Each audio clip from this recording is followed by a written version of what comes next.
모든 염증이라는 게 오래되면은 암이 잘 생기는 시작이 된다. 이렇게 보는 거거든요. 그러니까 아무래도 여성암이 생길 가능성도 높아지게 되는 거죠. 그래서 절대로 질염을 그냥 방치하면 안 되는 겁니다. 그렇군요. 그럼 질 건강을 지키려면 어떻게 해야 되는지. 오늘 소개해드린 질건강 유산균의 도움을 받으시면 네. 되지 않을까 생각이 돼요. 네. 실제로요. 건강한 성인 여성 40명한테 질건강 유산균을 2주간 섭취하게 한 거예요.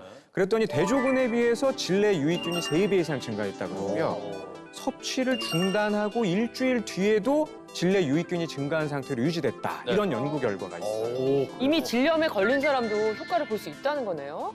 그럼요. 아. 이제 환자분이 일단 병원에 오시면 균을 없애는 항생제도 쓰지만 그 네. 정상균, 그 유산균을 같이 또 처방을 해드리거든요. 질염의 감염 정도를 측정하는 아까 말씀드린 누젠트 스코어라고 하는 점수가 있습니다. 그 스코어 중에서 이제 중간 단계의 질염 증상이 있는 가임기 여성 40명을 대상으로 해서 2주 동안 질 건강 유산균을 섭취를 시켰더니 누젠트 스코어가 정상 범위로 개선됐다라고 하는 그런 보고가 있었습니다. 네. 세균을 없애는 것뿐만이 아니고요. 네. 질 소양감, 그러니까 가려움증에도 효과를 봤다고 해요. 참가자의 80%가 가려움증이 사라졌다 그러고요. 75%는 분비물도 감소됐다. 어유 좋다.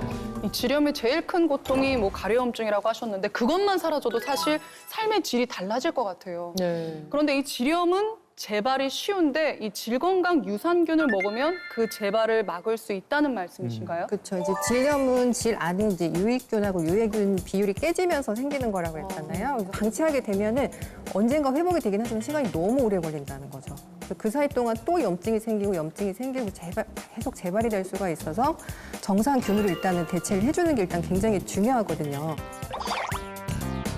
그래서 이제 4개월 동안 그 질 건강 유산균을 섭취를 한 여성들이 재발률이 대조군에 비해서 질 내 유산균 증가는 물론이고 질 박테리아 감염 정도도 개선되었다고 하고요. 그리고 이제 섭취를 중단한 지 7일 이후에도 질 내 유산균이 증가되었다고 합니다.